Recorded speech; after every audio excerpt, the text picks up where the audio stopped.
Hello, my name is Faith Carl, and I am currently enrolled in the Effective Speaking college class at Terrace State Community College. My demonstration today will be over how to take the perfect photo, but I will also show you how to do it. But even before that, I will begin to show you some of the past achievements by some people, and I will give you some background. Originally, photography started out in France. The first permanent photo was fully done in the 1820s by Joseph Nicephore Nicepe. He captured this photo in his own family home. This was a great accomplishment for France, as many have been unsuccessful in the past. They had these huge machines to take these photos, but even then that did not guarantee a successful photo. You could capture a photo, but it would only last for a temporary amount of time if the photo actually turned out, which was not always ensured.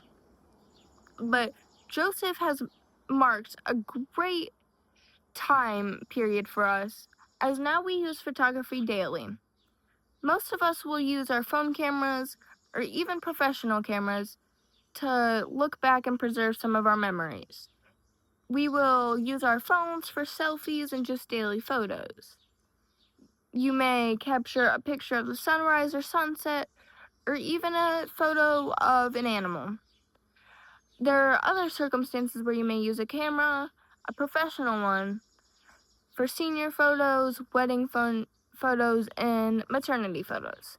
While these are all great examples, they truly do show the great range of the achievements of photography. Many people do not appreciate the art of it, but it is very amazing. To start off, I would like to show you some equipment before I get to taking the photo and demonstrating what to do next. So, you want to have a camera, firstly, that way you can capture your photo. You would also want to have your subject. A subject is very important. Depending on your subject, you may want to have a tripod. In this case, I do not need a tripod as I have a still sitting subject, which will be okay. You also may look into having a backdrop, which this would be highly beneficial in the case of photographing somebody, such as in a wedding, or even just professional portraits. But back to the equipment. You also want to figure out what lens you are going to use. The lens is very important because sometimes you may want a close-up photo and sometimes you may just want a zoomed out photo or just a photo like this, in this circumstance. You also would like to invest in SD cards. SD cards are what will hold your photos for you.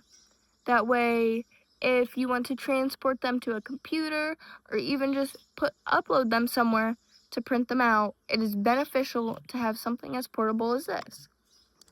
You should also have a wipe to make sure your lens is clean. This ensures the proper photos and will keep your lens clean and safe from any debris. You should also have a battery. My battery is currently in my camera, but this will charge it for you. That way, you know where you're going, your camera will be charged, and you can ensure many photos.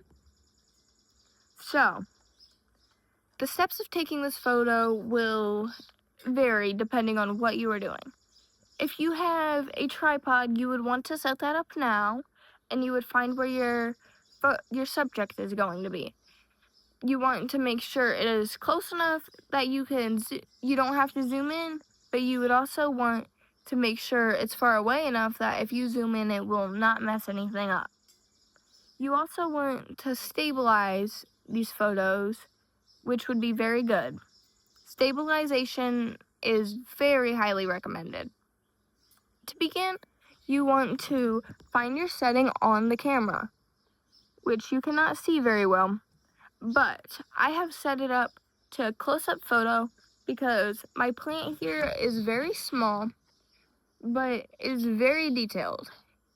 Once you find your subject and you get your settings, you would like to find the location where you will take this photo, and then you will capture it. It is always highly recommended to take many shots to ensure the best photo possible.